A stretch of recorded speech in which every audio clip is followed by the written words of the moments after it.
This is the best show ever, don't at me. Michael Scott is the best boss, don't at me.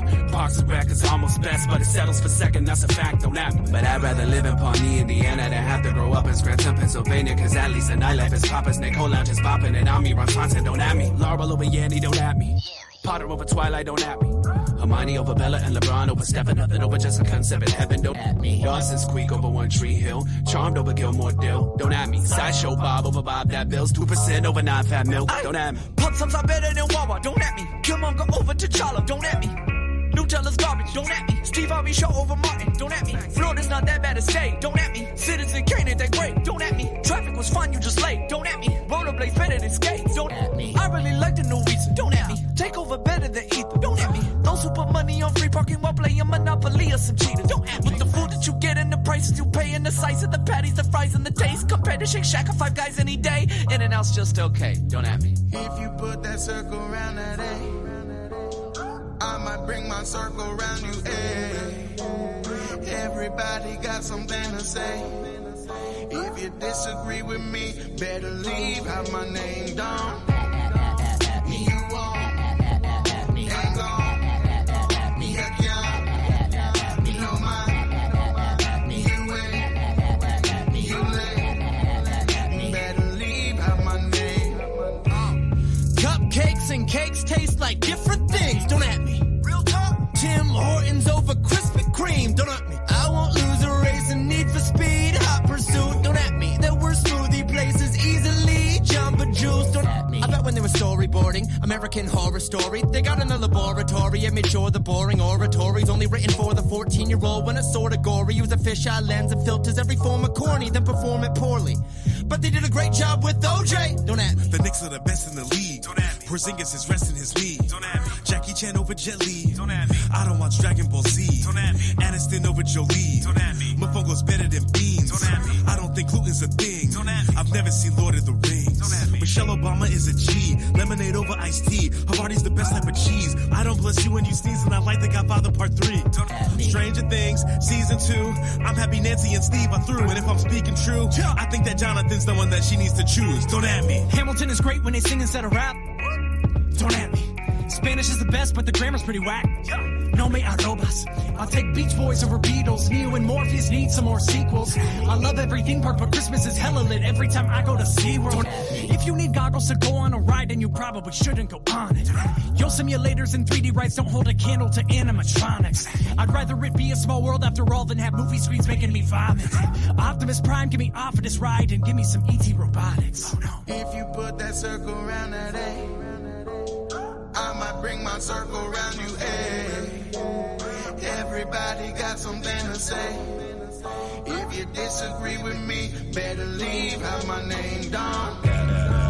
You won't, ain't gone, heck yeah, no mine, you ain't, you late, better leave, have my name.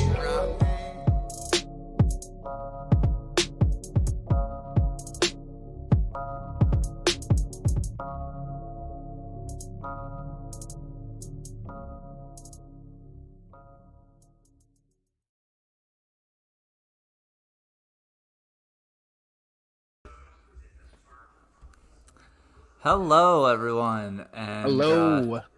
Thanks for joining. This is the Two Brothers Podcast, where we have Brothers Podcast, debates, incredible conversations, and killer stories. Killer stories. I'm Logan. I'm Spencer. And this is the show. This is the show. It's Two Brothers. Two Brothers. That's the whole bit. Thanks for coming out today. This is our 6th episode. I have finally... We're up to 6? Yeah, this is the 6th. Wow. I have officially gotten the other 5 all posted on YouTube. Wow. So you can check that out at youtube.com/lowkeyho. And they're numbered because I just had them all named Two Brothers and dated them, but I was told to number them, so I numbered them. Yeah.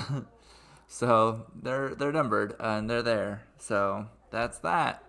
Look at them go. So we've just been kind of, we just be doing things. And, you know, I wanted to just ask Spencer, how has your week been? It's been about a week since I've seen you. How's it been? Yeah, it's actually been less than a week. You helped move in the newest member of our house on Sunday. I won an award at work, and the award at work came with a prize of money. They wouldn't give it to me in cash to pay bills, so I had to get it via gift cards. And I got some stuff that I've really wanted for a long time that I never would have bought myself. One of which is some LEDs to put on the back of my TV with the camera, so it flashes the color on the TV on the wall behind. And I love it so much. I've wanted it for like 5 years at this point, so the fact that I now have it makes me stupid excited for not really a lot of reasons, but I have told way too many people about these lights in the past week, so here I am talking about the lights once more to the Two Brothers podcast. There we go. You were lagging out there for a second, so you were talking, and the words were just trying to catch up. But we're back at it. Awesome. We love technology. So that's pretty cool. LED lights that match the TV colors in the background. That's pretty snazzy. I won't lie. I feel fancy with it. You're definitely a gamer, man. That's you're an official gamer now, I would say. I would say that's fair enough. Yeah. Cool. That's good to know. How about you? My week's been pretty good. I'm still in Florida for this last week. This is the last week we're in Florida. We've got in the storage container, and that's all packed up, but for the most part, except for the last remaining furniture items. And we head out this weekend, back to Colorado. And I've been just seeing some people that I've, wanted to see. My friends, my best friend actually came down and visited me. So that was very good to see. He's coming back on Saturday. He doesn't really have a choice, actually. This is the announcement that he is, and he's got to figure out how to do it. Aren't you driving back on Saturday? Like, if we did, it would be like Saturday at midnight or 1 Don't you also have to drive through where your best friend lives? No, he lives. Oh no, because you would stay on 75 all the way. Yeah, he lives in Titusville, which is the opposite coast. So yeah, no, you'd be right. I was confused. Yeah, but so that's fun. And I've been watching a bunch of movies, as in one, because I went to the movies with Addison, and I got a movie bucket and cup that gives me free soda and popcorn for a year. So I'm going I know I'm not going to be here for a year, but it pays for itself if you see a second movie. And so I just saw Transformers last night, actually, and let me tell you, the best Transformers movie that has been made so far. Wow. See, I've heard that it's good, but it's not the best thus far. Only slightly curious. Did you happen to have the opportunity to get the popcorn bucket drink that was Optimus Prime? It is not Optimus Prime, but it is Transformers, the movie, related to the Transformers movie. That's cool. And you know what? People I think that are having a hard time with it, I think it's because they are not... Okay, so the whole point of robots, of Transformers, is that they're robots in disguise. Not... So, like, if you ever watched the TV show, they're not always in the cars because they're people. They're robots.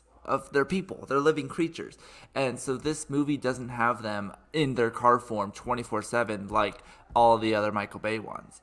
They're people. They're living their lives, and I thought it was fantastic. If you watched Bumblebee, the standalone Bumblebee movie that came out a few years ago, it's within that timeline, and it's really good. It's set in 1984. I think everything was done very well. The Maximals are cool as fuck, and they get even cooler in the movie. So cool. I just really enjoyed it. I'm actually seeing it again on Friday because I have some other people here that were like, "Oh, I want to see it," and so I'm like, "I'll go again. I got free popcorn and soda." That's fair. I will level with you. The last Transformers that I saw was Transformers 2, Yeah. the one And you after know the what? original.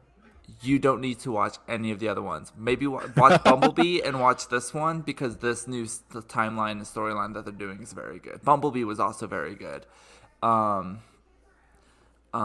So yeah, and I don't really want to support Ezra Miller, but I am going to go see the Flash movie because I'm a nerd and they're doing Flashpoint, and also Michael Keaton is back as Batman. Spoilers. I don't think that's a spoiler. I think that's like the big draw for everyone to come in. They're so like, I'm really no one will excited. come to a Flash movie. We got to get Michael Keaton back as Batman. It's not that no one will come to a Flash movie. It's that no one wants to go to an Ezra Miller movie. Also, that might be an additional reason I did not like the Fantastic Beasts movies. But anyway, yeah. So Ezra, I'm gonna go see that, and that's gonna be fun. 'Cause Michael Keaton as Batman, that's super exciting. But yeah, that's what I've been up to. Just nerd shit. Just being a nerd. That's who I am at my core. I can't get rid of it, unfortunately. So yeah, and here we are today doing this podcast, and I've had people ask me the question like, what do you guys do on it?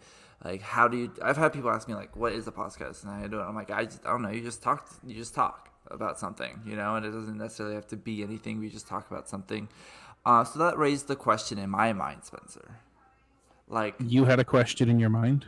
yeah, what are we doing? You know, like, why are we doing the Two Brothers podcast? And like, what is the goal? That's fair. So I mean, I can tell you why I'm doing it and what I think this all started from. I think first off, we just normally talk like this. Like, this is just our conversation, and we play video games and we talk over headset, and this is literally all we do is this. Just the only thing that's different is normally we would be playing a video game. But then, as common knowledge, now that we're on episode 6, you almost died. I did indeed almost die. And it's kind of kept you from work. It's kind of kept you from a lot of things, but work is one of those things. So I feel like you've really catapulted and you've taken this time to say, hey, I have some extra downtime. I want to start streaming. I want to start finding some way to do something, possibly make some money, and kind of turn it into a platform and be able to do some things like that. So I think you started streaming just on video games, and when we would chat on the video games, and you kind of were like, hey, do you want to just like actually do a podcast together? And I was like, sure, yeah, why not? Let's go for it. It'll give you something to do, and then possibly generate something down the long terms. Not saying like that's the main goal right now, but I feel like right now it's more fun than anything else. But eventually down the line, making money is always cool if you can do it when having fun. So Yeah, that's what I've always come with it. Plus, I just like spending time with you. I do really enjoy spending time with you, and I think this is like if anyone's ever watched like the Gilmore Girls or anything, like this is our weekly dinner. This is like we are committing to always talking to each other at least once a week, and and seeing each other's faces, because I think part of the reason that I did deteriorate so bad is because like even on FaceTime I was always in the dark. When we FaceTimed like at Christmas and all that, I was always in the dark and undercovers, and I didn't even have the phone on me that much because it was just bothering me so bad. So like this lets us actually see each other and be like, hey, yo, you don't look healthy, or hey, you looking good today, and I think that's really important based off the fact that one, or maybe both of us, let's be honest, are not the brightest when it comes to problems with what's going on with our health. Like, we're aware of it, but do we know how bad it actually is, or like, are we just gonna deal with it? Because I shut it out and I say, yeah, until it's actually a problem, it's not a problem. and Which has led to lots of problems. even for me, I was like, oh, like, yeah, sure, I've been throwing up every day and I can't eat for 3 months, but it'll go away. I was just like, I just got to start doing something. Hopefully it gets better. And it wouldn't. And my brain just never went to, maybe you should go back to, because I went to a medical professional and they said, you have COVID. And after that, I was like, okay, well, clearly that was the only thing wrong with me. So now, is it because I went to a walk-in and not an ER? Maybe, but that's all I've ever known, and like some people only know to go to the emergency room. Some people know what it's like to have a doctor and go to the doctor every month or 2 months or whatever the fuck you're supposed to do. Us, that's all I've ever known is to go to the walk-in. And for the most part, it has never really steered me wrong. So Yeah. I was living, so like doing that. So this is a chance to see you every week, and yeah, it is. I wanted to start streaming, and I want to be. I don't want to be just a one kind of streamer, I want to switch it up for people who enjoy who I am, but maybe don't like watching video games. So here I am talking with another person, or like eventually, if I ever get function in my hand back, I'm gonna start cooking on stream and making cool things. That'd be cool. Yeah, and so like that's a goal, So I want to do like video game day, podcast day, something like that, and for me also, it's streaming by yourself is kind of weird if you don't have a big audience yet, because who are you going to talk to if they're not really big chatters? Yeah. So like it's weird. So it's just nice to have another person, especially when we play video games. Even like we're just playing, they can't see what you're doing, but it's nice to have someone to talk to and interact. And one great thing about you is that you are very interactive as well. I love our little brother to death, but he is not a super interactive person when we play games. I mean, you and I will be talking, and he'll just sit in silence for like 10 hours. He's like, Addison, did we lose you? And he's like, oh. Or he'll be like, I was muted this whole time. And I don't believe that. I believe he was just not talking. So it's, I'm glad to be doing it with you. I get to check in with you. And it's just something we like talking. We like talking to each other, and we have fun stories. And we both tend to be funny people, or at least funny to each other, and we have a great time. And our laughter is contagious. So if we can catch that on camera and have other people laugh with us, I think it's a good time. And I think that's why we're doing this. I think we're doing it to spread what we are, because there's been so many times where we do something, and 5 years later, it is now a TikTok trend. I mean, I've been eating 10-year-old expired food for so long, just for the joy of you and me. Meanwhile, if we would have recorded that shit, it would have blown us up. You had a 3-year-old expired Oreo that had been in my trunk for that long. And the heat of Florida. Was it good? No. But it was fun and funny, and had we recorded that, we would have been what caused all your heart problems is that one Oreo. Oh, that's probably the stupidest thing you've ever eaten, but I love it. A lot of expired soda. I eat a lot of expired things, and some of it. Sometimes I just do it because it's still good. Like I had like a whole bunch of expired candy that we couldn't sell in a store, and so I ate it all. I'm sure it still tasted delicious. Yeah. And so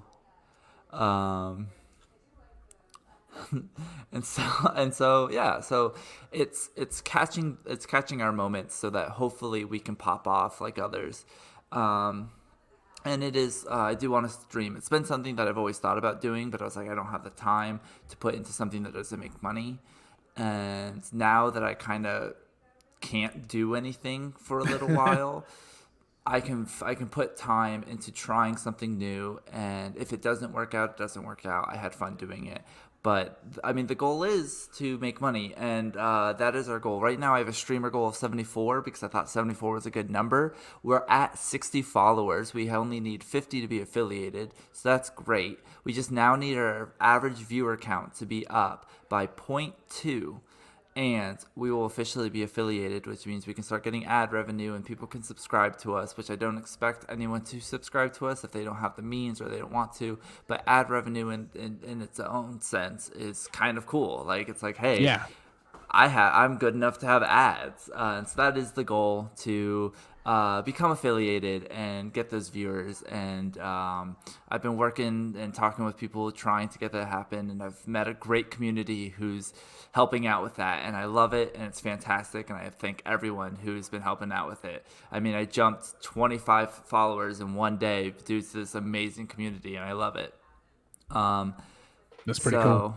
So thank you everyone who's been helping out, and thank you for doing the show, joining the show. And yeah, this is why we're doing it. We're doing it to make people laugh, see each other, and hopefully capture those great moments and blow up. We're gonna be famous. That's the whole reason. I just want to be famous. No, You just want to be famous? yeah. I want to be on Total Drama Island. That's my goal. I want to be a live action character in Total Drama Island. I want to Blue's Clues that shit. You know, just in front of a green screen and pretend that the other contestants are around me. You want a Blue's Clues Total Drama Island? Yeah. Okay. So yeah, and fun fact about Blue's Clues: the original Steve, right? That's his name. He was telling how he didn't draw those things because they had to draw them in like 30 seconds. Yes, I saw that. It was the hardest job of Blue's Clues. Like, professional artists would quit because they couldn't do it. Yeah. So that's pretty cool. I do remember hearing that, and I was like, wow, I didn't even think about that portion. Crazy to think of, like, all the tough things that you don't really think about that were a big part of that show. Like, they were a big part of it. Yeah. So yeah, it's just, really, it's just, I'm doing this for fun, and I'm doing this so I keep my mind busy because I'm going through a lot, and it's terrifying. I get hit with these big waves of emotions. Some days I'm physically just not ready to be able to do anything, and as I further my stay from being in the hospital, more of those, like, I was really going off of adrenaline, so like all of the trauma just was like being pushed back, and now it's slowly hitting me in the biggest waves, and it's kind of terrifying. So this keeps my mind occupied, and I'm having a great time. Good. And when I'm talking with someone, even if it's about that, it's easier to joke about it when I'm with someone, because joking to yourself only works so long. Yeah. So yeah, and that's what we're doing, and it's why we're doing it, and I'm glad to be doing it. I'm glad to be doing it with you, and I'm thankful that you accepted to do it. And you've put in so much work into this. You help create what we talk about, and you have these good ideas, and it's really cool. You committed 100%, and I appreciate it. Try, man. So, thank you. I don't really have a way to segue this. You don't have a way to segue? Do you know what a segue is? It is it's one of those things that people, mall cops ride, right? Yeah, mall cops can ride it. They can be classified as vehicles. And vehicles help you move from one place. Yeah, it's a vehicle. It moves you. It's a small land vehicle, I would say. But anyway, I don't know if we could go on a segue because we're too tall. We wouldn't be able to balance on it, correct? That is true. And I mean, because we are tall, we are big and tall people, and getting on and in vehicles tends to be sometimes a challenge to find the right one. That is an understatement.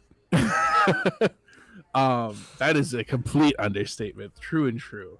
A lot of people don't always think about what it's like to be tall, because everyone's always like, oh my god, you're tall. I wish I was that tall. I'm like, nah, you really don't. There's a lot of things that are really terrible about it. And the first thing for me that most people would never consider is a car, like a vehicle to drive.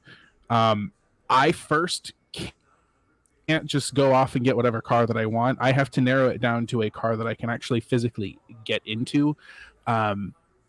pretty much every Toyota. I can't fit into a Toyota correctly. Angela drives a Toyota, and with her seat all the way back, my knees are still in the dashboard every time. And that's because, I mean, in general, Toyotas are built like for skinny people. I mean, Yeah. like twigs. And luckily, I don't have that problem. I have a Toyota Corolla hatchback, which is just small as fuck. Way too And small for me. and it is way too small. Like I fit in it pretty well. But you just like it's just built so Would you like narrow. to see a representation of what it looked like when I had to move your car when I went to Colorado for you? I mean, I've seen you. Oh, I haven't seen you drive it. This is pretty much what it looked like.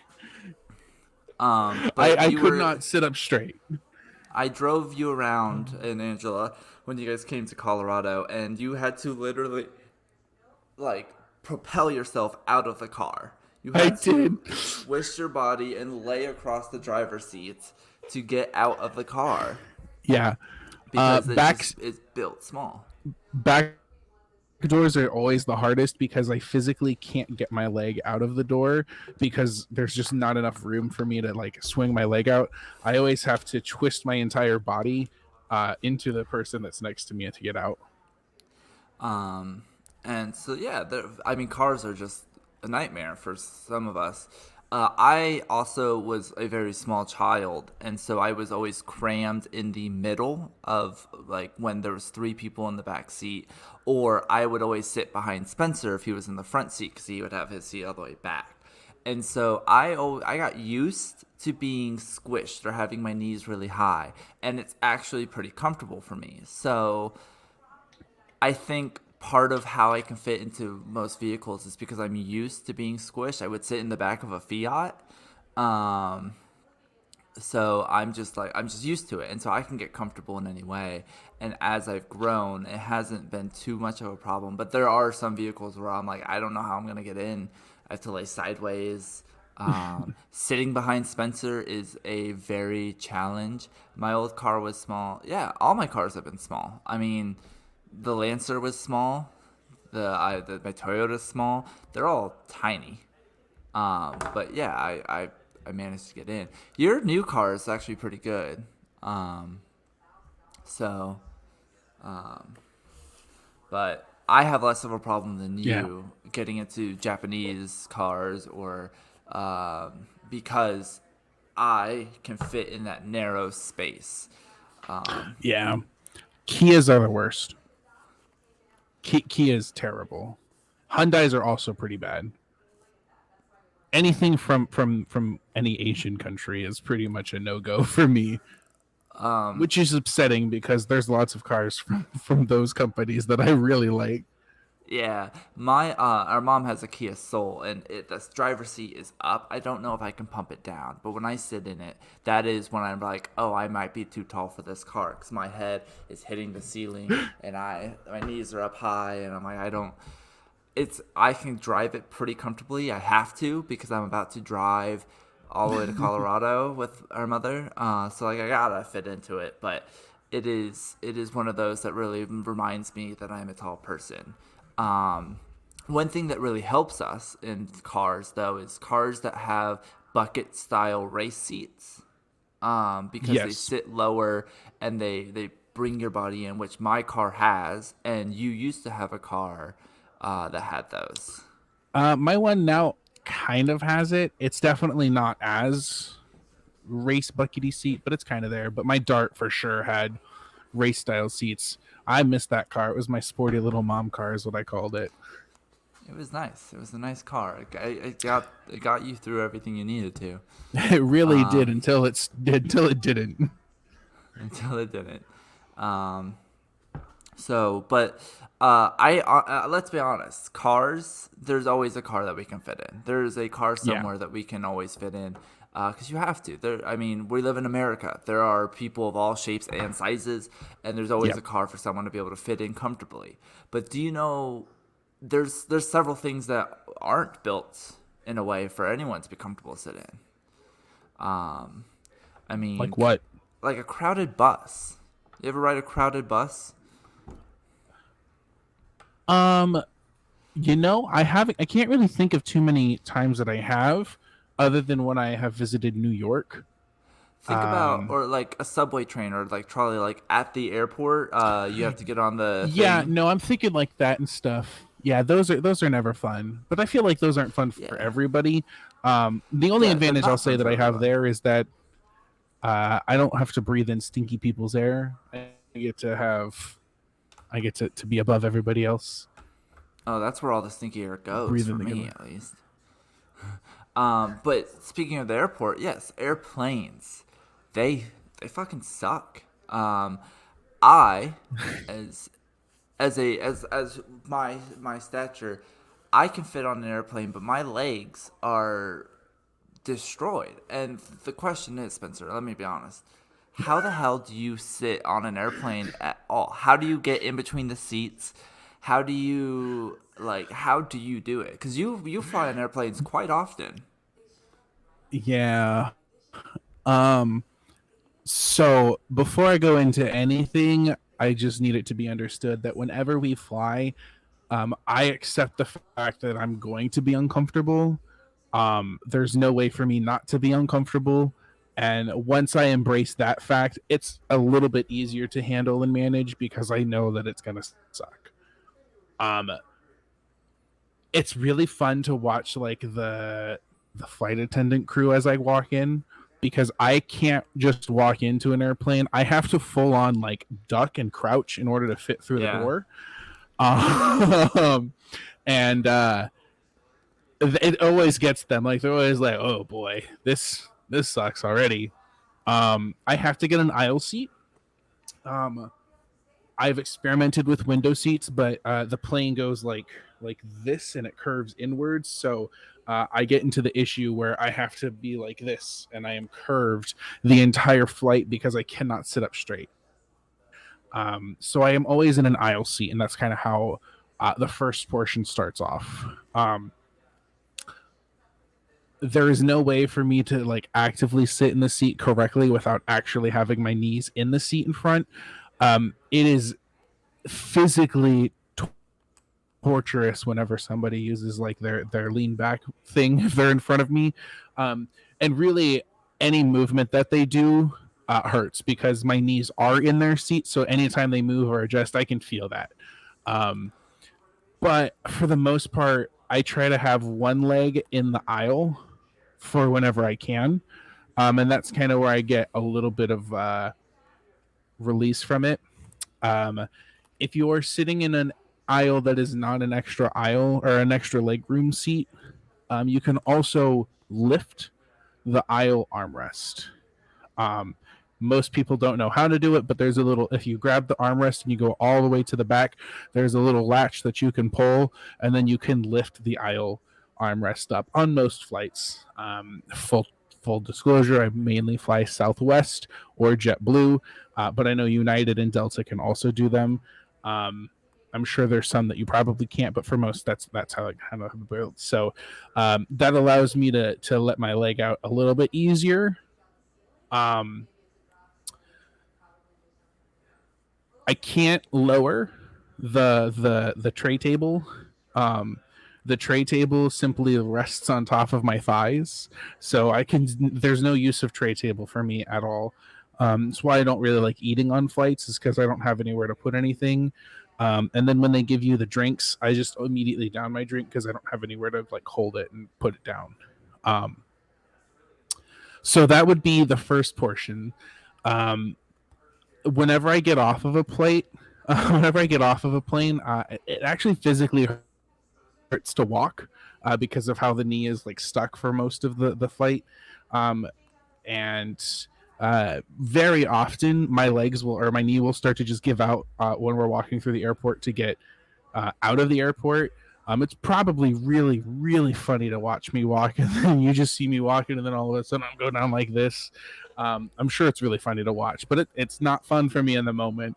Um, but I think it's funny, so that's how I keep the positivity on that. Um, and then that's really the main thing for me. the everything is terrible, but the boarding is probably one of my least favorite parts. If it's a short flight, then normally I don't get too uncomfortable. Anything over 3 hours, then I get really frustrated because I'm tired of being stuck in the spot. But during the boarding process, because I'm on the aisle seat, people are very unaware of how much space they take up when they walk by, and I get smacked with so many suitcases, bags, and purses. Like, it's so frustrating. Yeah, that's. I try to wait as long as possible before getting on the plane due to that fact, and I don't want to sit on the plane any longer than I have to.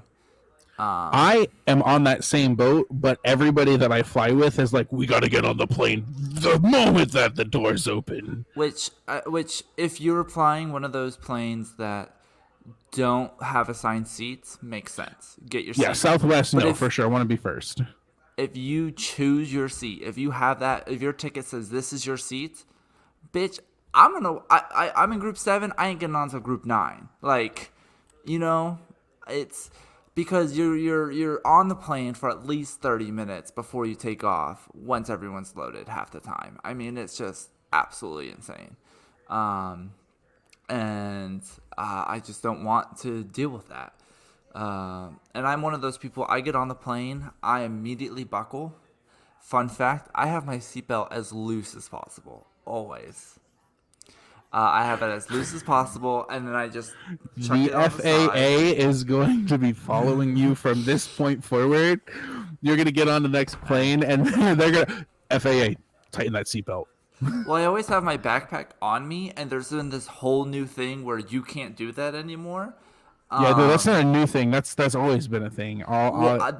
There's been several times where I've flown on the plane with my legs like this, and I'm just holding my backpack, and they never That's have said probably anything. because you've always flown with the like cheapest airline that doesn't really care. I've mostly fly with American. Yeah, American and- doesn't really care about you. And that's fine, but like they've been like cracking down. I'm like, really? Like, because what I do, my tactic is I can't fit anything underneath me, and usually my backpack is full as possible so that I didn't have to check a bag. So I'm like hugging it, and then I just lay my head on it and I fall asleep. That easy. And I have a little pillow. And I take up. I can't fall asleep on planes. I can because I used to rock myself to sleep, and Yeah. the gentle. Anytime I'm on something with like gentle movement, it tends to make me sleepy. When we did our trip to Europe, we took a red eye, so we left at 6 p.m. and then we landed at 6 a.m. And I didn't sleep at all, so I was just up for entirely too long. I want to ride a train so bad. I have not ridden a train. I've had the experience to ride a train once. We have the Sunrail now here in Orlando, and it apparently goes to Tampa. And not that I like to go to Tampa or ever want to go to Tampa, but I mean, I would take a train ride to Tampa. Yeah. Well, and the It's a Sunrail train, goes man. It goes really fast, so I just want to be able to choo-choo the train. yeah. I have always wanted to choo-choo the train, and I've always wanted to whoop-whoop a fire truck or police car. I've Those, got those are goals. I've gotten to whoop whoop a fire truck. Oh, that is so cool. I've gotten to spray a fire truck hose. Um, you- one day I feel like I'm gonna be able to whoop-whoop something. Do you ever feel Do I? not necessarily self-conscious, but like bad, like when your legs are digging into the seat in front of you and you adjust and you know that you're messing with the person in front of you? Do you ever feel bad about it? Because How deep do you want this conversation to go? Well, I just like, because here's the thing, like there's people who are like, I don't give a fuck, I'm big, and they just got to realize it. But on a plane, the person in front of you also paid for their ticket, and they didn't know that they were going to be sitting in front of this tall guy. So I feel really bad about it. Like I try not to. Like I just and every time they move and it kind of hurts me, I just don't say anything because like it's not their fault. It's if anything, it's my fault, but not really. It's our parents for making us taller. They So- they bought big jeans and said fit into them, or they're just gonna be big forever. They put me on the stretcher every night. I going as real as I can right now. I went to therapy a while ago, and they made me take this test that kind of tells you everything that's wrong with you mentally. And I scored extremely high on guilt, and I was unaware, but I perceive the world in a guilty way, and I feel guilty for existing because I am so big and tall. That's crazy because you guilt people into doing things with you. You're like, man, you really want to play this game right now, or you suck. If you don't play this game, you're no longer part of the family. You're just projecting your own guilt onto other people. That's probably what it is. The only thing that I don't feel guilty for being tall is going to a concert and being in the pit. I have since stopped caring. Because I used to get asked by people all the time, hey, can I get in front of you because I can't see? And then my like barricade spot would then become 20, 50 feet back into the crowd. And that's just not fair to me because I paid money to see the show too. So concerts, I don't feel that way. The cool thing about being tall at a barricade is you can reach the stage and fist bump the person. So I've got, I think we mentioned this on an episode a couple episodes ago. I think when we're talking about music, I have fist bumped several band members because of it. Or I got the set list from somebody because I was tall, but also I saw Lovely the band in concert, and they're a 3-person band, but they always have a bassist come with them. They're not part of the band. They just kind of play at that show. A touring member. But I don't even think they tour. I think it's like whoever's available at where they're at. Yeah, and that's cool. So they were like, this is his name at the beginning, and like we kept making eye contact the whole show. I'm like, you're killing it, dude. And then like the band members handed out the set list, and then he comes up, and all these girls are like, oh my god, give it to me. And I was like, hey yo, Brandon, what's up, man? He's like, oh yeah, you got this, my guy, and he just handed it straight to me. And they're like, what? We're hot. And they're like, he remembered my name. So, like I've that's something I don't feel bad about either, because, being tall is not like at a movie theater. Yeah, I can sit a little bit back so you can see, but a concert, I paid money to see the people and I'm going to see them. Yeah. So is that just to say that you feel really guilty that you're messing with the person in front of you on a plane? Yeah, I feel there's so much guilt that I feel, and it's hard to explain it or make sense of it. Aces, how tall are you? Waiting for that answer. Yeah. Well, I had a conversation with my mom today. I'm like, he's short. I'm like, he's 5'6". Oh! Nailed it. Right as you said it, too. Look at that. Yeah. I am a whole foot taller than him. I was going to say, for full comparison, that is a foot and 2 inches shorter than I am. So, he has like a 3-inch afro, though, that makes him taller. So, good on him. Yeah, you could really, he used to wear his hair down, and when it was down, you could really tell that he was short, but he's let loose. So yeah, and so like being tall is not a blessing. A lot of people are like, oh, I would rather have to buy a stepladder to reach something on a high shelf, because that is not problem. That's so, oh my gosh, it's so inconvenient to slide this thing and step on a stool real quick. It's inconvenient to live.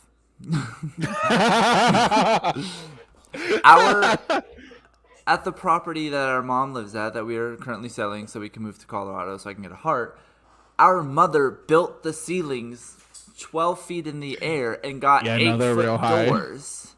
So that those 8-foot doors. It's really funny though, because she didn't think about it for the front door. So we have a normal 6-foot tall front door, and then you walk in and all the other doorways, even like the cabinet to the pantry and the laundry room, are all 8 feet tall. And then you have a small. It's like the Willy Wonka room. But I just think that's hilarious that she was like, yeah, I really didn't think why I didn't do it with the front door. 8 foot tall front doors are really expensive. Yeah, front doors are expensive, which is Yeah, weird no, because it's a door. So yeah, it's a door, but it also has to make a good seal. Yeah. So, but it's so yeah. Our mother custom built the house to be extra tall so that her children could come over and be comfortable. Which shout out to our mom for thinking of us. shout out to that. That's pretty solid. Full transparency. Certain doorways in this house, my hair will like touch. The day I had to start ducking under doorways was the day I realized that I was becoming tall, and it was terrifying. Yeah, Because I watched. you're never really prepared for it. I watched you be tall, and all your problems, and I was short. I mean, until my like junior year of high school, I was still really short, and everyone would be like, "Oh, Logan's so short," and I was loving it. I had these really long feet that were disproportional to my body, and that was okay. I was still tripping people, and everyone was like, "No, you're gonna be tall," and I was like, "No, please, I'm short. Let me stay short. I'm okay being short. I will be a short king." Did you get stretch marks? No, I think the only places I got stretch marks were my arms from bulking up. But no, I didn't really get stretch marks, I don't think. Yeah. So that I have them. Yeah, Yeah. I got the stretch marks from growing tall. luckily I didn't. I don't know why, but I think it's just because my body heals really quickly because I have a healing factor. # Wolverine life. It's just a lot. Just fun fact: it's a lot slower than the comics make it out to be. So. Yeah. What about boats? Boats. You know, here's the thing: living on a boat compartments are always built short. They're all just really small and tight. I mean, you got a lot less space, so yeah, it's really tight. Yeah. And so, yeah. No. Boats are always built short, and it depends on like what kind of boat you're going on. Like if you're just going like on a John boat, we're a single John boat person. We can't be on a John boat with other people.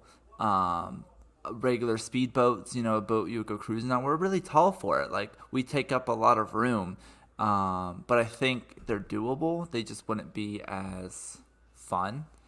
But I like boats. Boats where the steering wheel is under a cover, I think we're too tall for. You'd have to ensure that the cover was high enough, or you'd have to like crouch. Yeah. Because I got into watching these couple of guys on YouTube who fish, and this one guy, like, he buys these random ass boats and fixes them up, or he builds boats out of random shit. And he's short. He's like 5'7", and I see him on these boats, and he looks way too big for them. So I just want to pause you real fast. 5'7" isn't short. No, That's no. That's like average. That's No, just I'm short not- to us. Yeah, but like I'm saying, like compared to being a foot taller, he looks too tall and too big for this boat. That's fair. They have a buddy who's like 6'2", and he's way too big. And it's like, wow, if I went on it, I would have a hard time. If you went on it, you would be like, nah, I don't need to do this. Imagine if we were on that submarine, my guy. We wouldn't be on it. We would be in it. Way to date this conversation. Have you ever been on a jet ski? I have not been on a jet ski. Have you been on a jet ski? I have been on a jet ski many times. I like jet skis. How does it work? Are you too big for a jet ski? Are you just big enough? I want to say that I fit well enough. I definitely have to. My feet probably sit farther forward than you're supposed to, but you can I'm going to talk in motorcycle terms. You can ride a jet ski like a chopper as opposed to sitting on it like a bicycle, where your feet are kind of out in front of you, depending on the jet ski that you have. So typically my feet are in the middle of riding chopper as a bike, but that's because I can't fit otherwise. But I do like me some jet skis. Motorcycles. Motorcycles, I think, are probably one of the easiest to ride. I mean, yeah, your legs have to kind of be prepared, but I think they're pretty simple. They're pretty straightforward. My bike, I wish, was taller than what I have. When I stand up on my bike, a lift kit on your motorcycle. When I stand up on my bike, there's like 4 inches between like where my crotch is and where the seat is. So like I can. I've actually done this quite a few times. I can bounce the bike back and forth between my legs when I'm standing and make it rock back and forth.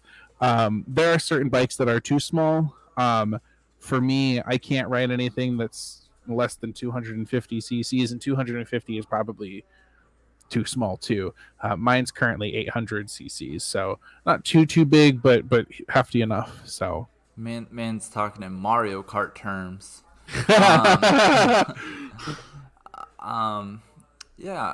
And I just like lost my thought. You know, I'm curious because I've never had the ability to do it, but how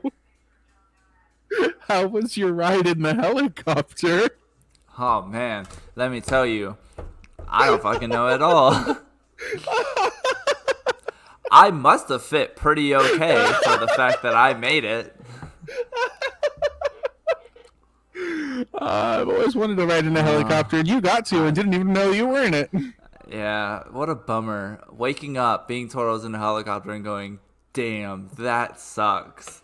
And just ignoring everything else that happened. I was so upset to ride in a helicopter, but like they could have woken me up for a second. Been like, hey, you're in a helicopter, brother, and then put me back under, you know? I don't think they could. I think you would have done. Probably. They didn't think I was gonna make it alive. I'm aware. They were gonna make everyone pay for this airlift, but I may not have survived it. Which I feel like if I die in the airlift, that it should be a free helicopter ride. Let's be honest. You die. If I die in an ambulance, shouldn't have to pay for it because they didn't get me to destination, you know, or at least taxi terms. Like if I died halfway from only pay me for how much I was in that ambulance. But it's like a flat fee, I'm pretty sure. So it's the standard flat fee. Let's change the medical world. If you die during transportation, it should be free. You still have to pay for everything else, but, you know, it's free. I think you shouldn't have to pay for anything at all, but, I mean, you're also dead, so it's not you, it's your family who goes into debt. Merry Christmas, you're in debt. Yeah. You lost your family member, and you need to pay a lot of money. But what are they going to do? They already did it. They can't undo your treatment, so just don't pay it. Fight it. You can. There's a lot of people who have like gotten a whole bunch. Like you already did it, so and like they've lost. It doesn't always work, but I mean they can't make you sick. It's like an oath that doctors take: do no harm. Until you consider the cult classic rock opera Repo, the genetic opera, where they did sign into law that if you did not pay for your organs, somebody could come cut you open in the middle of the street and repossess your organs that you purchased. What a great thing. I love it. It became famous on TikTok for a little bit, and I was excited because I'm like, wow, so many people get to enjoy this gem. Capitalism at its finest right there. Yes. But that's when you buy an organ from a company. I mean, so just don't do that. They would repo this. If I didn't pay this, probably. That's basically what about. You get a heart from someone else, they ain't gonna repo it because that person's dead. But Repo man just walks in and unplugs you from the wall. No. Okay, that was you. Just yanks it out of me. Just, oh, that'd be rough. That's kind of the premise of the movie. Yeah. I just hope that he would unplug me before he did it, so then I didn't have to feel that. Because no, but no, Repo Man was too gruesome. He didn't give a shit. But he delivered. He was a man that did a good job. Well, he wanted to Shout out to the Repo Man. He wanted to ensure his daughter didn't get cancer again, or didn't die from her cancer, or whatever the fuck she had. She couldn't go outside and breathe, but she did anyway. Yep. She learned teenage girl problems. She learned about the grave robber. I gotta watch that, man. Grave robber's the guy who wrote it, right? The grave robber, he's the guy that wrote it. Yeah, he's the guy who wrote, conceived, and did it all. If Mike Aiello was watching, bring Repo to HHN. That would be a fun definitely house. would be real cool. That'd be a really fun house. It would be a fun house. I agree. I would have to come back into scaring. I agree with that. Wow. I think it's past its prime to be a house at HHN, in all honesty. I don't think so. I think Purge was past its prime 10 years ago, and they're still doing it. Purge is cheap and easy. Let's talk about the Purge for a second, okay? Okay. Let's just for 1 second talk about the Purge. Did you watch Purge? One Mississippi. The one that was it was racist. The one that they had to go to Mexico. Full transparency, I think I've only seen the first Purge. Okay. Well, let me just tell you. So no. The second Purge was okay. Day one. Purge day... No, it wasn't day one. The Forever Purge. Basically what happens is the Purge ends, and it doesn't end. People are like, why the fuck do we have to stop? And so they say that every day is a Purge, and so people just continue killing. And Revolt. There ain't enough cops. Yes, nice. I mean, why didn't it happen sooner? Let's be honest. But they made that movie extremely racial and problematic, like with racial problems, like very heavy on it. And I don't think they did it good. I think they did it like it was so heavy on like, oh, like illegal immigrants are coming into America, so we're gonna kill all of them. And then the like illegal immigrants or immigrants in general were revolting against the white men because they treated them wrong. Which okay, Killer Clowns is never way past its prime. It is a classic. And so then all like the Americans who didn't want the Purge were escaping to Mexico. So it was kind of like, oh, when your place is shitty and you have to go somewhere else, this is why you do it, kind of thing. And it was like if you would not have made it so racially heavy, then it would have been good. But they focused too much on the fact that it was all about racism. And I just don't think it helped the movie. I think if they just like same concept but not made it so like fuck the white men and fuck the immigrants, it would have been fine. But they were like I trying to send a message or something, I don't know, and it killed the movie's enjoyment. Like halfway through, Mom and I were like, I want to stop watching. It just isn't good. It's not purgy, it's not fun, it's too focused on this, but it was also we have to see how this ends kind of thing. So it was a bummer. And at one point the white racist farmer family's person got with one of the others, and that was a big deal. But it was like, come on, come on. The year that it was made it just did not need to be done, I think. Sure, yeah, I'm gonna have to take your word for it because I haven't seen it. So don't watch the Forever Purge. It's just not good. If you want to watch a movie about racism and how America is today, watch it. But if you want to watch a Purge movie, do not watch that. It's that's fair. Chad is saying that Killer Clowns was way past its prime, and that still did successful. I agree because I had heard people talking about Killer Clowns up at that point still. I think Killer Clowns is a better cult classic than Repo the Genetic Opera. And the way that I will admit that I feel like that's true is I had to introduce Repo the Genetic Opera to Angela, and Angela went, "Oh my gosh, this person's in it. Oh my gosh, this person's in it. Oh my gosh, this person's in it." And I'm like, "How did you not know if it was such a cult classic?" And I can't tell you who those people are because I'm terrible at actors and famous people, but they're in things. But they're in there.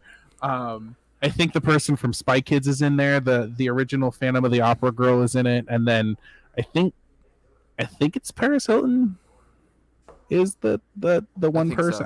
I can't remember. I think so, but no, it was a great job, and I really like it. Chat will keep me honest. One thing I really enjoy is the series of Batman Joker that cut off his own face and wore it. Yeah. And so in Repo the Genetic Opera, there is a character that wears different fake skin faces. They're not fake skin faces. They're real skin faces. But they're not his skin. Yeah. And just ate a whole container of Glucon candy. So I was like, man, this is how they should do the Joker if they ever do a live action Joker who cut off his own faces and wearing it. This is how you do it correctly. And so I think it's good. I think they did it well. The music in it, some of it, but a lot of it is great. No, a lot of it's top tier. I mean, that's with any musical. You're gonna have some solid bangers and some solid not bangers. You know, that's just how a musical is. I will be honest though, the first time I watched it, I had come in maybe 5 minutes after it started into Spencer. Spencer was watching it one day in his room. I came in about 5 minutes in the movie, and I'll be honest with you, I thought it was halfway through. It kind of goes really fast, and also just doesn't make any sense for a good little bit. I'm gonna be honest, I think that's why I like it so much, is because it is so fast. It doesn't feel like it drags forever. It feels like it's boom, boom, boom, boom. Like, you're never supposed to leave your room, and then the next scene, she's on a dump truck outside of her room. In the middle of the scene of him talking about her not supposed to be leaving the room, she's actively sneaking out and leaving the room. Yeah, it's one of those things. I was like, oh, because I came in at the point that she was riding the dump truck and she met Grave Robber, which was the beginning of the movie after 5 minutes. And it's just right at the beginning. Was like, I was like, wow, I want to see the rest of this movie. And so like I watched it like the next day, and I'm like, I had missed 5 fucking minutes, and that was I feel like I need to know so much more. So, but it's a fantastic movie. I have not watched them, but did you know that he made 2 more additional movies? No. What movies did he make? I can't tell you what they are. As I said before, I don't know what they're called, but I can find out, and I can let you know. Let's see. Are you looking it up? Clickety clacking. I think one of them is about a carnival. I'm pretty sure one of them is about the devil coming to Earth as well. That might be the same one. The Devil's Carnival. See? And Alleluia, the Devil's Carnival, it looks like is what I'm seeing. Because I clicked on Terrence Zdunich, who is the one who, it's not how his name is pronounced. That's the guy, yeah. And I'm seeing in 2012, there's the Devil's Carnival, and in 2015, it's Alleluia. So, yeah. I don't know anything about Hallelujah. I could never find the Devil's Carnival. This is before streaming was a big thing, though, so I'm sure it's out there somewhere now. Yeah. Yeah. But shout out Repo. Good movie. Let's see.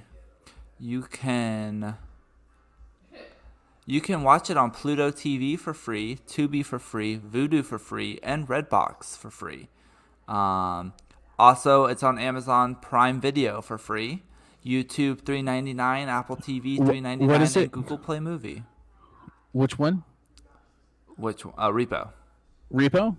It's on Amazon for free? It is on Amazon for free. I might have to watch it tonight. Devil's Carnival is on Pluto and Tubi for free. And Alleluia, The Devil's Carnival is also on Tubi. Sounds But like Tubi's where you gotta go. Repo the Genetic Opera, go on to Prime Video. Watch it. It's a good movie. Yeah. It's 7.3 out of 10. 7.3 out of 10. I would give it a 7 out of 10. It's good. It's good. It's a good movie to be able to rewatch. Yeah. And the songs are nice if you like songy movies. I know a lot of people who don't like musicals. So that's It's a rock opera though, so it's a little bit more upbeat than normal musicals. I think for me, the reason why it doesn't score higher is just because it's very crazy and all over the place. I've gotten Kind so of many like this people- podcast. Yeah, basically. I've gotten so many people to watch musicals who hate musicals. Like, I get as many people as I can to watch Trolls and Trolls World Tour because fantastic movies. I love Trolls probably way too much, honestly. So I get a lot of people to watch Trolls. The best is if they are doing something of some substance, and it's getting them to watch Trolls because it's a great movie to watch when you're, when you drink a little bit. Trolls when you is just a smoke good little movie in bit. general. Yeah. Spencer with Moana, but mostly he just wants everyone to watch the shiny scene. That's not fully true. Moana is just a great movie while being a terrible movie. Moana is a good movie. Moana I- dies. I love Moana. Moana's a good movie. I like Moana a lot too. Moana's good. It's a good movie. So I would say Moana's a fun time. Like watching Moana, especially with someone that you care about, is a blast. A blast? Yeah, and they're on an island, and it's there's some sort of fun little like thing going on. I would say Like a Baja vibe? yeah, like a Baja vibe, and that reminds me of something. What is it? Oh shit, A vibe? a Of vibe, blasting with Bajas? Yeah, what is that? I don't know. It's it kind of reminds me of Colorado. Like the mountains. The mountains in Colorado? Yeah, and how like in the morning there's just like this slight that Is thing it that like goes on grass. like the Like moisture, rain, the precipitation, Moisture, the dew? Yeah, the dew on the yes. ground? Yeah. So you're saying that you like to go to Colorado to be with the Colorado mountains to see the dew? Yeah, it's just the vibe. It's a good vibe, like a blast So of you- Baja. So you like to think about being on vacation. So basically what you're saying is you like to think about being on vacation while taking in the Colorado Mountain Dew with Baja vibes. Yeah. A Baja Blast? A Mountain Dew Baja Blast? A Mountain Dew Baja Blast. Wow, that took a really long time, but we got there. It would make We sense got if I had there. the label facing outwards. Yeah, and for a fun fact, it's that time of the show, the best time of the show. Where we fool Food everybody review into listening to us drink and eat food, which is my nightmare. Yeah, it's your nightmare, but it's everyone else's favorite part of the show. So today's show is Baja Blast. But Blast. before we drink, because last week we did have vanilla Coke, and so this ties into vanilla Coke. So before we have this Baja Blast, this year Mountain Dew has released 2 more Baja flavors. They've released 2 more? Caribbean Splash, Baja Caribbean Splash, Baja Caribbean Splash. What does the Caribbean Splash have? It looks like passion fruit. It's passion fruit and guava. Maybe it's just guava. It's guava. It says guava flavor on there. Yeah, and Okay. they also came out with Baja Passion. Oh, so this is the passion fruit one. Passion fruit punch. So Baja passion fruit punch and Baja Caribbean Splash, which is guava. I don't know why passion fruit is electric purple, but it is. And That doesn't make a lot of sense, but yeah. Guava's kind of guava-y color. Guava looks right. So, Spencer, let me hand these to you. Thank you. Hang on. I'm struggling. All right, I got him. All right. Thanks. Sick. Yeah, you're welcome. Thank you, bud. And so I think because of what we're doing with the vanilla Coke, I think we should try these two first, and then go into the OG Baja Blast. That's fair. Full transparency, I like to be honest with the viewers, be honest with everybody. We have had Baja Blast before. Yeah, not these, we not know the what new Baja, ones. not the new flavors, but we have had the regular Baja Blast before. I'm going to be honest. I'm going to give you my rankings of what I feel like it's going to be at. I think original Baja Blast is still going to be number 1, and then I think the Caribbean Baja Blast is going to be number 2, and then finally the Passion Fruit Punch Baja Blast is going to be in last place for me. That's my predictions going into the Baja Quickfire round. Okay, but I just want to real quick say that I think Mountain Dew may support Bush. All three of these expire on September 11th, 2023.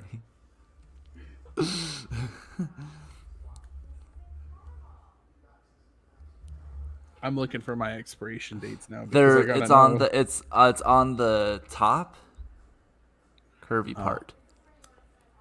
That's where they are. September 18th. Oh, okay. Well, yours are a week after mine. September 11th. September 11th? September 11th. So the two new ones are definitely in support. Yeah.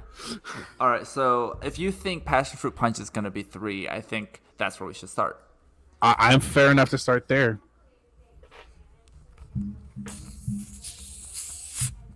I have to get the in there so everyone knows that these are brand new and we have not tried them off screen. All of our reactions are always genuine. 87% of the time. Oh, it does not smell good to me. It smells like it smells like cough syrup. No, it doesn't. It smells like Mountain Dew Mountain Dew, the not Voltage. It kind of smells like Voltage. The But Midnight. the purple one, the electric. Yeah, electric. the Midnight, yeah. Maybe it's just that one again. So All right, here goes nothing.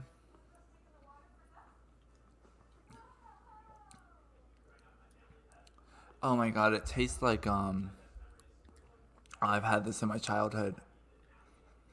Oh god, what is it? It is so sweet. It's like drinking melted something. It kind of sort of tastes like the mango dragon fruit refresher at Starbucks if it was way more sugary. It tastes way better than it smells. I'll give it that. For me, it tastes just like it smells. So it's not bad. The aftertaste, like what's left in my mouth right now, I'm not enjoying. I think that's the best part for me, honestly. I want to say 3.7 out of 10. 3.7 out of 10. Oh man, I'm gonna give it a. I think I'm with you. I'm thinking 3.7 out of 10. I think one of my least. I would choose Livewire, the orange one, over this one. I think, and I'm not a big fan of. Livewire's so good. I'm just not a fan of it. The USA one, I hate. The red, white, and blue one, I don't like. The red, white, and blue one's under this one, so I have not had that one. it's just it ain't. It's like white grapefruit or something. Oh, right. the aftertaste is getting worse on this. Our mother's gonna try it, and we'll get her review too. But Caribbean Splash? Caribbean Splash it up.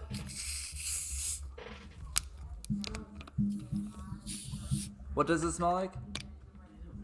Oh, she's trying to think. All right, here we go.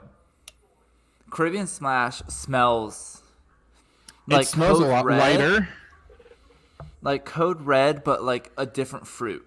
I don't. Code it's not Red, the Code. but- It's not the Code Red fruit. No, it's I got Code you. Red, It's- but guava. It's Code Red, but more citrusy. It's citrusy. Our mother is making the stank face. And it's icky. The aftertaste is awful. Like medicine, like bitter. Oh no! It's the passion fruit one.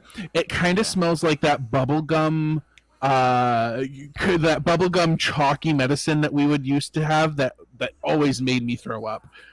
Oh. Yeah, very citrusy, this one, which kind of scares me because that is something I don't like within the Mountain Dew world. Plus, it's supposed to be guava, which guava I wouldn't say is citrusy.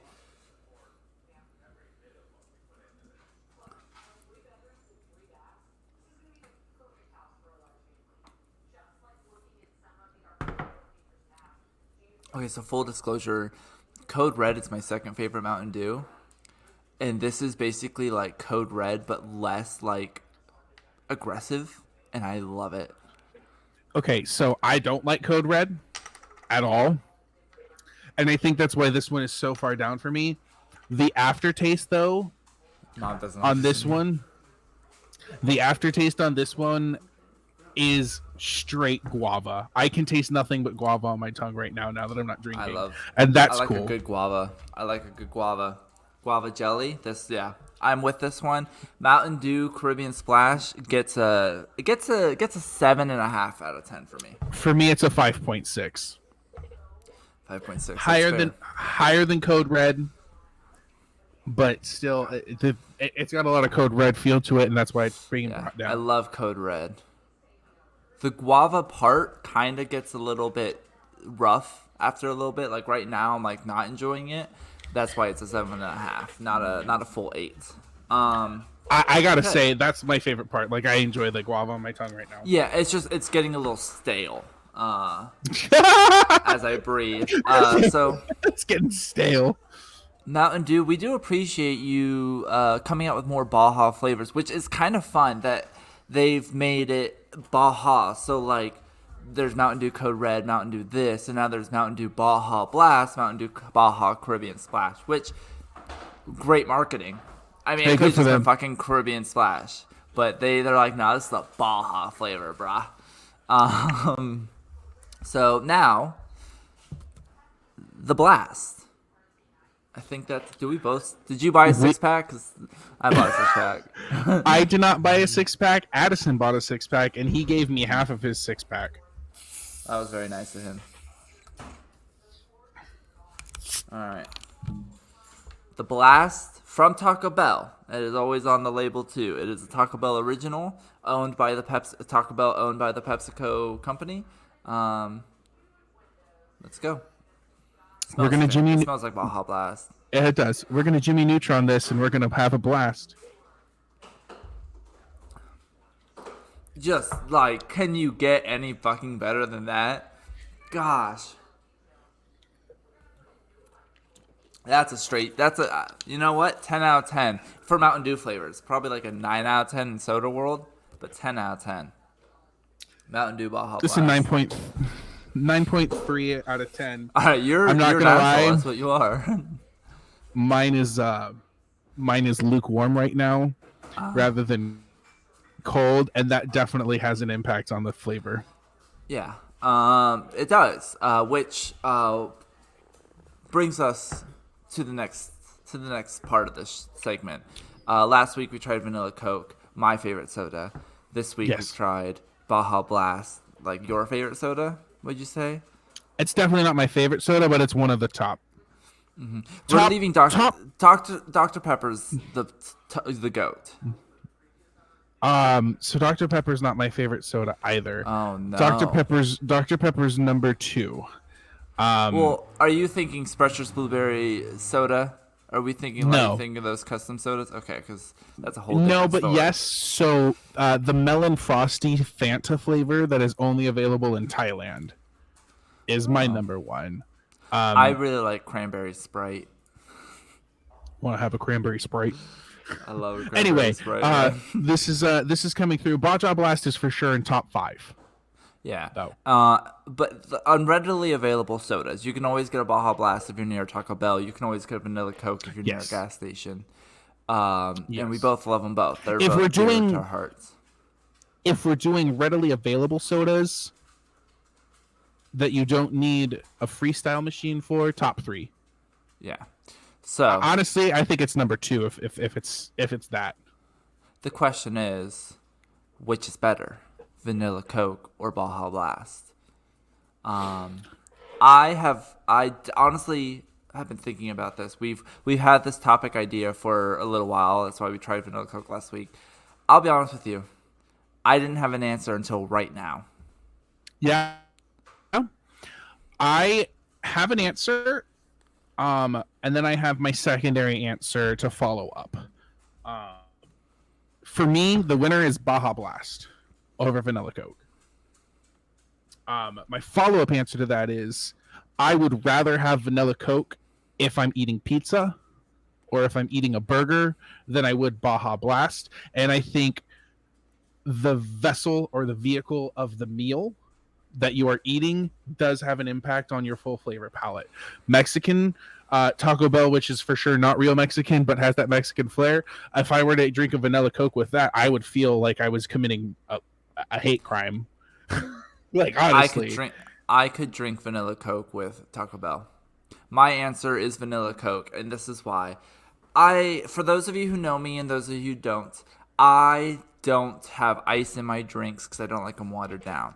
I tend to leave my soda on the counter rather than putting it in the fridge. I will drink it cold, but I don't need it cold. When things are too cold, my teeth hurt, and I don't like my teeth hurting. I don't want my mouth to be bleeding either. you don't want your mouth to be bleeding? I don't want to be bleeding. So, like you said, having the Baja Blast lukewarm affects it. You can have Vanilla Coke at any temperature. That's fair. Well, yeah, I'll give you you don't- that. I bet you warm vanilla. I've had warm vanilla Coke and it's actually good. You can have it at any temperature. So for Vanilla Coke explicitly, I think when it's warmer, the vanilla flavor comes out more, and when it's Vanilla colder, flavor comes the Coke comes out more. Yeah, which is I think why I do enjoy getting 12 packs of Vanilla Coke in the can because I don't put them in the fridge. And I've always just loved Vanilla Coke. I can eat it with a pizza. I can eat it with a burger. I can eat it with Mexican. I can eat it with Chinese. I can eat it with sushi. I can eat it with anything. I'm gonna give you real Baja quick, just full transparency. Blast.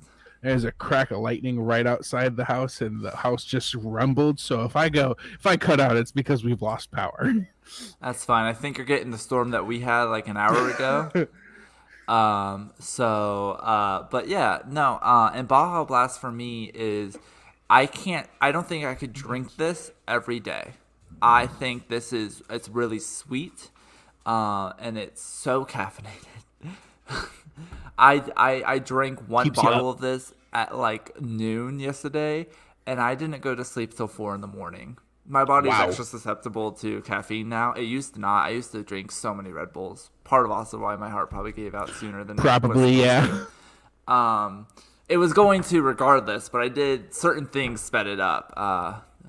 Most of COVID, but so this is just so sweet, and it's just almost too much sometimes. And So so, for I'm, me- I'm Vanilla Coke. For me, I think Baja Blast wins just a little bit more. My reasoning for it is because I feel like Vanilla Coke has the power to overpower whatever else you're doing and whatever else you're eating, and I think Baja Blast complements it a little bit more. And I personally would rather sit down with a Baja Blast than I would rather sit down with a Vanilla Coke. That being said, full transparency, I'm not a big Coke person in general. I prefer Wait, Pepsi. are you? Yeah, don't I know prefer if- Pepsi. So welcome to the last episode of the Two Brothers podcast, because fuck that. Yeah, I prefer Pepsi, and then I prefer Wild Cherry Pepsi, and then it's lime. You know Coke. what? Wild cherry Pepsi better than cherry Coke. Oh, for sure, yeah. That is, I'll give you that.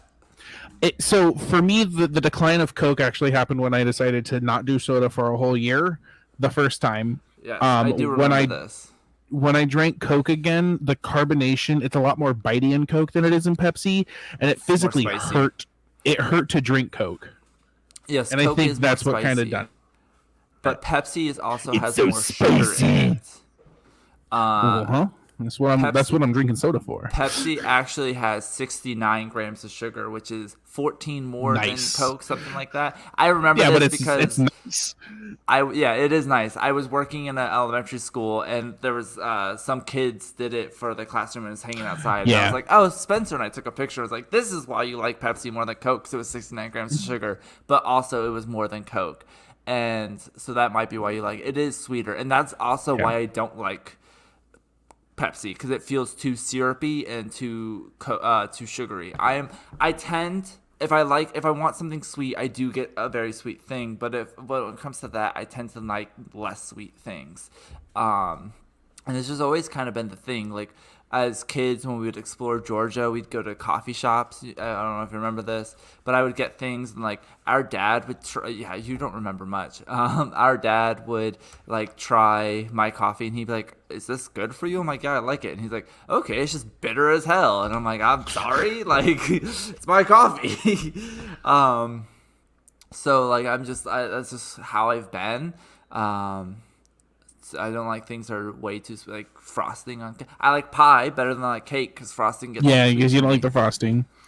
I don't like pie because the crust is too crusty for me and not sweet. But did you know that the crust of a pie was originally not supposed to be eaten? It was just so it was like a plate. You're just supposed to eat the filling traditionally. I 100% fully understand because I've eaten crust and I don't like it. Yeah. Now people make crust that tastes good, but So then why would they put the generally lattices on top of the pie, or was that just not a thing? I think for a while it wasn't a thing. I think over time it became. I have been to the Coke Museum We in have been Georgia to the Coke Museum several in Georgia. times. And we did go through. Shout out to Beverly, the best flavor of all time. I don't know if they have the melon frosty at the Coke one in Atlanta, but they. I got it from Epcot, and that's how I found out that it was my favorite. Is from there, and I have looked multiple times on how much it would cost to get that shipped here to the United States of America. And it is entirely way too much for me to do it. But we both got a small little Coke bottle from the yes, and I the drank World it. of Coke. I drank mine too, and it was super flat because it was expired when they gave it to us. Speaking of expired, so yeah, because like our father had gone a couple times, he had a bunch, and they were getting rid of them, so I just drank them all. Because why are you gonna throw away a perfectly good Coke? I know it's expired and flat, but it's Coke. But it's Coke. I have a problem. Yeah, no, I went actually a couple years ago with some friends, and I had a friend of mine, she had never been, and I said, "You're trying every flavor." And we were sitting, they now have freestyle machines at the World of Coke. To kind of they have it all how they used to, where there was like stations like this is this country and you would try every flavor, but now they also have the freestyle. And so she was like, she tried everything, and then someone was like, no, she hasn't, and pointed to the freestyle machine. So we sat there and we were gonna be there forever. So we would put like Coke, and then we would put every single like type of Coke in one cup, and she would suicide each flavor. But yeah, no, I love the World of Coke. I think it's a fun time. Going again as an adult it was still pretty fun. It wasn't what it used to be, but it was also during the time of COVID. Everything was starting to shut down, so everything wasn't like everyone was like whatever. So it was whatever. But yes, we were going to go on our way back. Georgia. We went to the Georgia Aquarium as well. The Georgia Aquarium is pretty cool. The next year, I love the Georgia Aquarium. It is the best aquarium in the United States. I have not been to every aquarium in the United States. I just know it, and it is. I would agree. I haven't been to many aquariums, but I have to say the Georgia Aquarium is pretty solid. And they have a whole section of just sharks, a whole shark and section, jellyfish. Spencer. it's an amazing aquarium. Shout out to Georgia Aquarium, please sponsor us. Shout out to the World of Coke, please sponsor me, because that guy doesn't believe in you. That's not but- true. I like Coke. I like Coke products. Lime Coke is still probably my favorite cola. Lime Coke is good. Give me a beanie that is the original vanilla Coke swirl, and I will represent Coke all day long. That's all I want. That and like send me like 1 case of vanilla Coke, because I don't drink soda nearly as much as I did. But I will support Coke. You got to go full on M&M and get a whole fountain machine installed in your place with nothing but vanilla Coke. Yeah, like just like have everyone think that they can get whatever flavor they want, but I just load it with Coke and vanilla. So they're like, I want Sprite, and then it's vanilla Coke. Yeah, World of Coke is a great place. We have been, and I love it, and I will go again. We should plan on going and just stream us going through the World of Coke. I'd do it. That'd be a fun time, like a live stream through that. Fun Georgia. I like Georgia. If I were to officially ever move back to the South, I'd move to North Georgia. We've said that if we were going to leave Orlando, we were probably going to go to an Atlanta suburb. Atlanta's nice. North Georgia's just nice. North Georgia gets cool. Like it gets cooler in the nighttime, and it's not nearly. It does get hot, but like just not as much as Florida. And that's where our aunt lives in North Georgia, and our cousins. So yeah, it's a great time. I'm a big fan of Georgia. So that debate, honestly, I think I'm mad at you for being a Pepsi guy. I am. I don't like Pepsi, like regular Pepsi at all. And I mean, that's fair. You don't have to. It's not meant for you. It's meant for me. Yeah, it's not. And I just you're just one of those people that kind of. Fun fact: Nebraska, the University of Nebraska, their whole colors are red. That's like their whole thing. They're big red. All this. They are a Pepsi school now. And I just think it's funny because Pepsi is the blue company. They got rid of the logo. Well, yeah, but they are the blue company and Coke's the red company. And traditionally speaking, throughout your life, you have always sided with companies that use blue rather than red in their logo. And we've always joked about this because you were always on AT&T, and you're like, I like AT&T. Yeah. And when we as adults went onto our own phone line together, it was you. Yeah, y'all made me Angela, switch to and Verizon. Yep. switched to Verizon. I really didn't have a say. Yeah, but you I did. It was a 2-1 vote. Well, yeah, because I worked at a camp and that gave me service, and that was the only reason I wanted Verizon. But you were always like, I like AT&T, and I'm like, well, because you like blue companies. You just choose blue over red, and Pepsi, that is fair. PlayStation. I love PlayStation. But that's blue versus green. Really. Still a blue company. Yeah, it is a blue company. Sony is blue. So that you're just a blue guy. Are you sad all the time? Or do you just like the water? No. So yeah, you do tend to side with blue companies. So any blue company out there besides Pepsi, please sponsor us. I don't know if I would accept a sponsorship from Pepsi. I'll be honest with you. Can't be saying that kind of stuff. Taco Bell, like that is a Pepsi. It's technically owned by Pepsi. I would get sponsored by Taco Bell.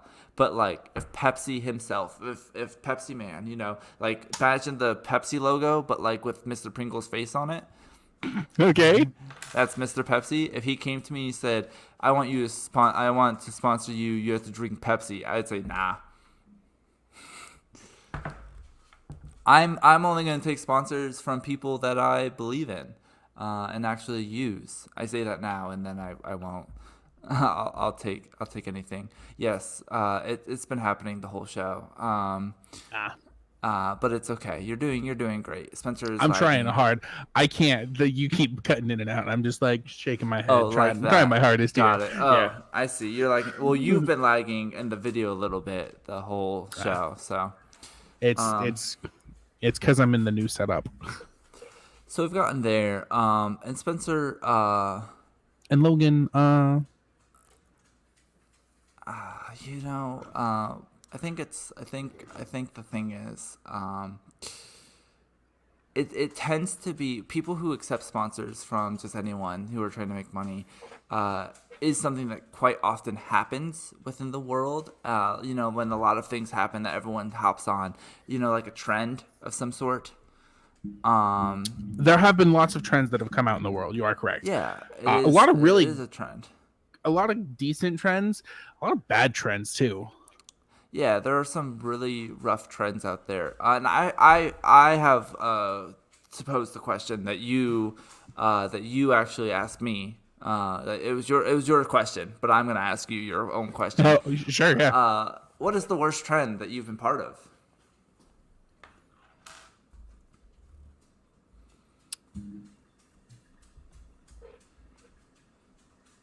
I'll go first. Silly bands. You think silly bands is the worst trend you've ever? Silly bands are fucking amazing. I actually, I'm now just getting rid of them. I still have all mine, but I went through all my stuff and I was like, I don't need them anymore. But I still have all mine. They're actually coming back. Fun fact. Yeah, but no, silly bands. You think silly bands is the worst trend you've been a part of? Yeah. So I'm just gonna dropping things over there. I have sided with lots of hipsters in general, and I try my hardest to stay away from most trends in general.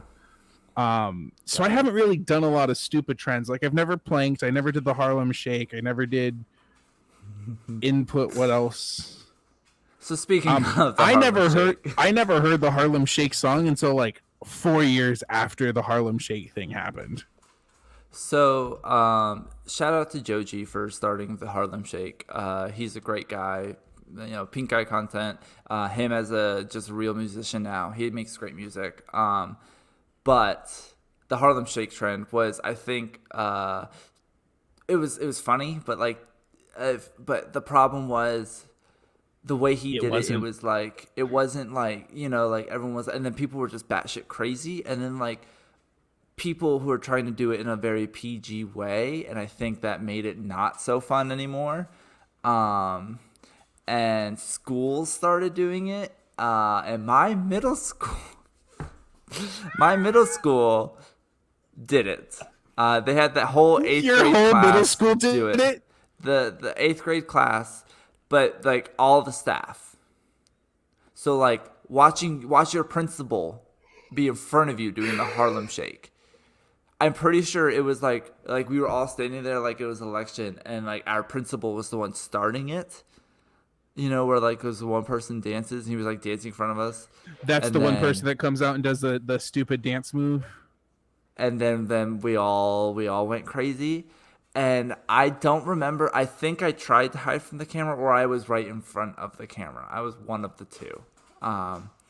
I watched my principal dance, and I was part of it because I was in 8th grade at the time of and I'm pretty sure Harlem Shake was like past its trend time when we did it. So I think that's the worst trend I've been part of. That's a pretty bad one. I never was a part of it. Like I said, I avoided it like the plague. Well, I didn't I wasn't on a phone a lot as a child. I wasn't didn't really do Vine, wasn't part of Vine, wasn't part of a lot of things. So a lot of trends were happening, and I was like, what is going on? Like Vine trends, like quoting certain Vines. It's not a bad trend, but there's certain ones that suck. Like I absolutely hate it's like the child was like, what's 9 plus 10? And he goes 21. I hate that so much. And when you're in school, everyone's just walking around going 21 or what's 9 plus 10? And I'm like, it's 19. Like, no, it's 21. And I'm like, what are you quoting? Like, what is this? And I have to find out it's a stupid fucking Vine. And so I'm like, why can't you quote the Road Work Ahead? Yeah, I sure hope it does, because that's funny. That's quality joke. Do you know Road Work Ahead, Drew? I Drew took a Gooden. class with him. I took a class with him at SAC. Did you really? I fucking Yeah. love Drew Gooden so much. Yeah, we took a class together at SAC Comedy Lab. That's awesome. I wish you guys would become friends. Because I like that man so much. He lives Yeah, in he's Orlando. pretty funny. Yeah, he's a great guy. He's very successful now. I would love to do something with him. He's just an awesome guy. Him and Danny.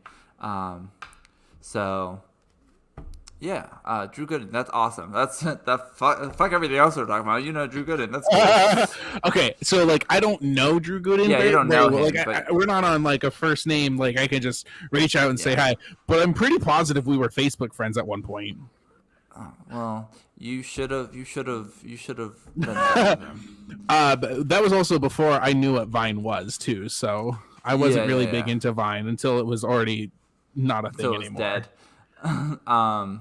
And so like I missed out on a lot of like trends when they were happening. I only learned secondhand from other people, and learning certain things secondhand from other people without watching the original sometimes ruins it for me in general. Like, why would you want to do that? Yeah, I never in general, understood.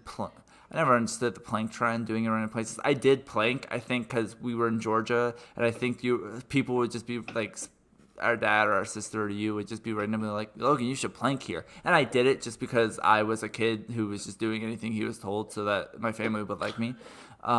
You just brought up a core memory of a trend that I did do, which was Spencer not following rules. Yeah. And I would like if there was a don't touch sign, I would touch the don't touch sign or something like that. Like that Don't was walk something that I here, did. Don't block. Yeah, and I would that's something that I do remember that I would do. That was a good trend. No smoking here. You would have like 10 cigarettes in your mouth. I don't think that ever happened, but No. But yeah. Yeah. So yeah, no, it's we've made our own trends that we never shared with anyone because we didn't think about it. We just Like weren't the those hug? kinds of people. Yeah, we do a good hug. Everyone's hugging improperly, but we do it correctly. we do it correctly, and most people don't do it correctly. Yeah, people don't know how to hug. The funniest thing that's ever been created from someone just not wanting to, someone being sad. It was the funniest thing from someone being sad, how that was created. But yeah, we've done a few different trends, but we could have been famous. We could have been Vine famous or I don't know. TikTok famous. I don't think it's fully trend, but my favorite joke that I ever pulled explicitly on you, I did it to other people, but it was mainly the funny when I did it to you was you would walk around with headphones in all the time. You always had headphones in, no matter what. This was before AirPods were a thing, so you legit had like the little cords coming out, and you would strike up conversations with me, and I would straight up just not talk to you, and then you would keep going. And then I would just look at you and I'd be like, I'm sorry, I can't hear you. And you'd be like, what? And I'd be like, I can't hear you. You got your headphones in. Yes, and that would sometimes evolve into I can't see you. You have glasses on, You have glasses on. which would get me because I would get tired of the headphone thing, and you'd be like, "Well, I can't see you either. you got glasses on." I'm like, "Oh, sorry. Let me just be blind real quick." I think, and it is a bummer that we didn't record some of these or post some of these things. Because now people are doing the exact same thing we did, just Just a little making later. money off of it. Yeah, a little later.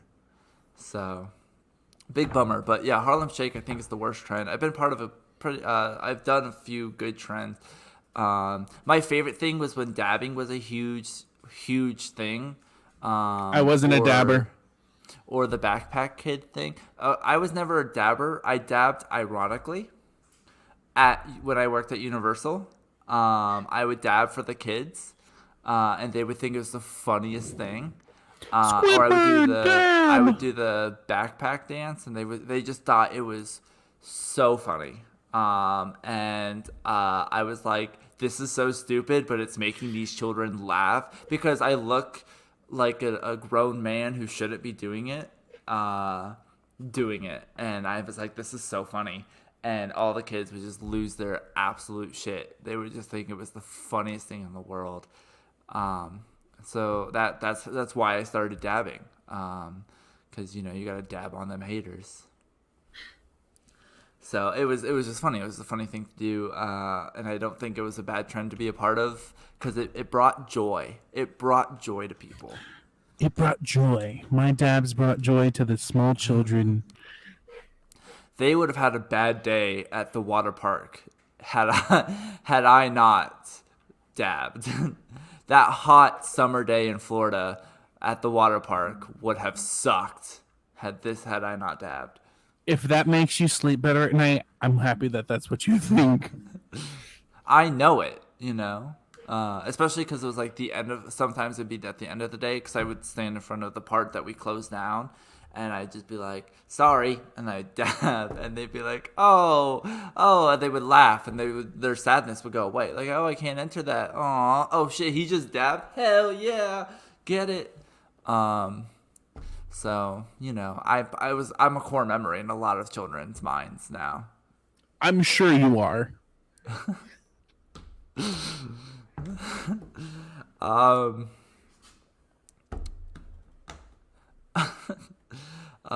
Yeah, so,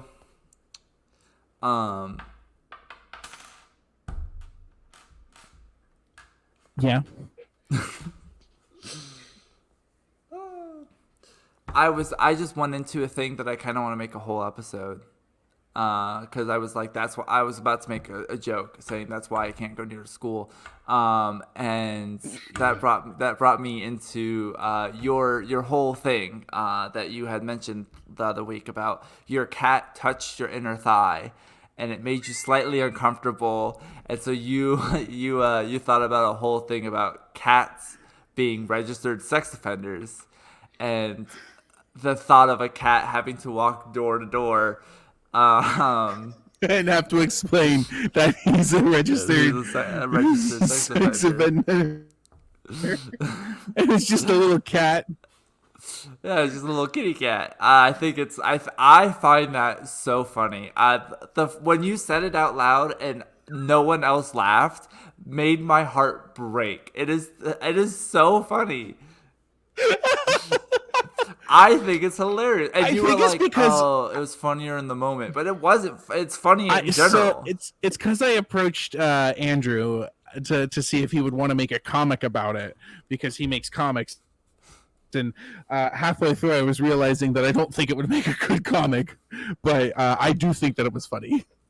Well, I think it could make a good comic. He just has to do a stick figure. The cat jumps on him on his lap, and then it's like next scene is him filling out the sexual sex offender website, and then it's him knocking on the door. Yeah, him in the courtroom, and then next scene is, "Hi, I just moved in. I'm a registered sex offender." I mean, you could do it with a dog too. Like his dog will, whenever he jumps on you and you are a male. Always. He does jump right on the manhood. Yep. Right on the coconuts. It is. He just jumps right on you, and it hurts every time.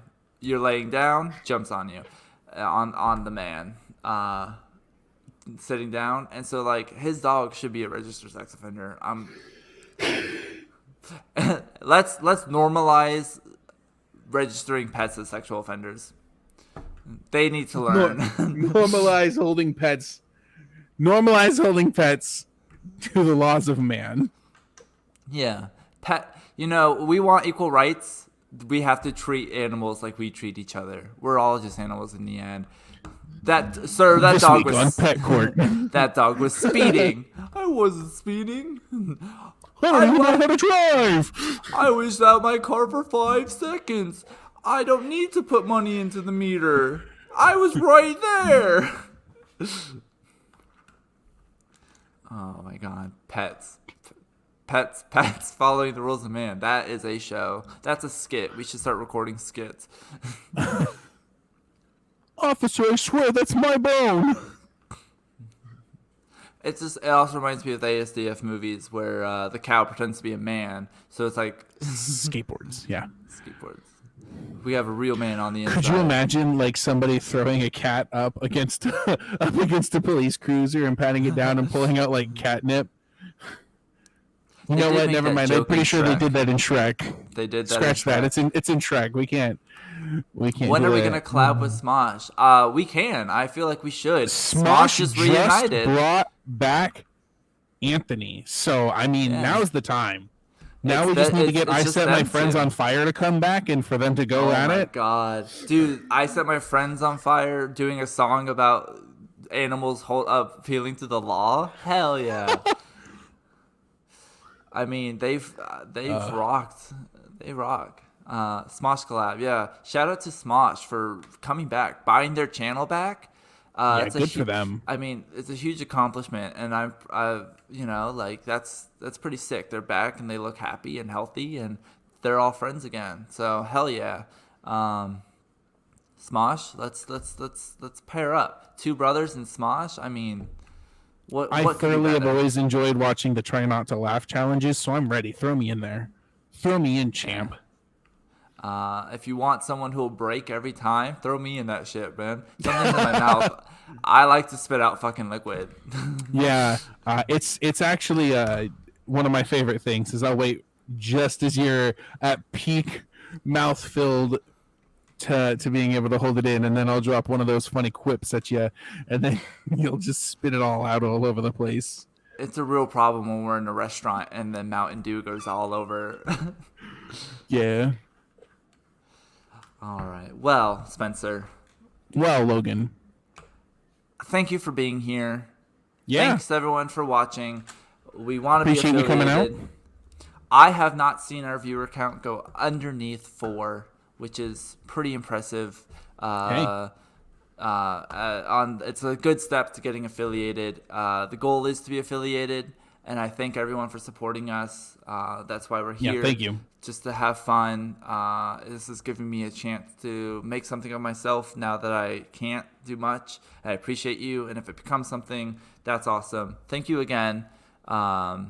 We've talked about a lot of things today, and this has been the show. It's been Two Brothers. I'm Logan. I'm Spencer. And this is the end. Have a nice day.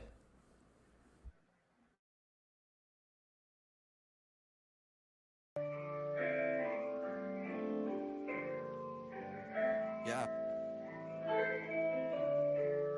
I don't know why you had to go. Slap the handle right now. And now you're gone. And this world's crazy without you. So this one's for you. Yeah, yeah. You were just 3 buildings, red, blue, and gray. Thought we'd be forever. Wish that you could stay. Looking for some ammo, man, we always knew the place. Till a rock from outer space came and blew all you away. Remember having shootouts right behind your shelves, and sneaking with my shotgun just to find some shells. Your doors were always open, I could find myself. But season 4 came in the blink of an eye. You fell, Dusty Depot. All that's left of you's a depot. Let's go back to season 3 though. You'll be in our hearts forever. R.I.P. bro. Oh, Dusty Depot. Yeah. Remember this like it was yesterday. Me and my squad, we finally get to play. Dropped a shifty, had to get away. I knew right where I would set my pace. Was on a mission, but you was missing. If Dusty Depot had some nips then I'd like to kiss them, but I'd only try to kiss them if they consented. But then the comet came and hit it. Now it's just a divot. Dusty Depot. Just 3 buildings in a neat row. I love them like they were people. Season 5, maybe the regrow. Oh, Dusty Depot.